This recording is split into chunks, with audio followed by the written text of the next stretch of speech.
Euroregione News. Sedegliano. Cristian Tam, capogruppo di maggioranza al comune di Sedegliano, ha presentato le sue dimissioni. Perché? Innanzitutto perché ultimamente ho subito un attacco istituzionale continuo e costante da parte della maggioranza rivolto nei miei confronti, a cominciare dal bilancio di previsione dell'anno 2016. Io non sono stato nemmeno coinvolto nella decisione e nelle capitoli di questo bilancio.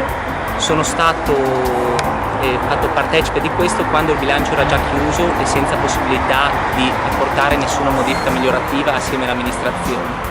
Inoltre sono stato escluso da alcune importanti riunioni di maggioranza, tra le quali quella relativa alla centrale di biomasse di Pannelia. Noto come si sia arrivati a questo punto per il mio mancato sostegno alla fusione tra comuni di Sedegliano, Merito di Tomba e Faibano, che non è stato un no a priori, è stato un chiediamo e vediamo quali sono ulteriori dati a sostegno della tesi che porterà alla fusione. Ho chiesto delle lucidazioni, ho chiesto di fare con un po' più di calma e non mi è stato dato ascolto. In tutto questo gli uffici comunali sono sottoposti a un carico di lavoro sempre maggiore dovuto a tutta una serie di convenzioni e continueranno nel percorso di fusione. Dal Medio Friuli per Euroregione News, Marco Mascioli. I nostri servizi sono disponibili su internet all'indirizzo www.euroregionenews.eu.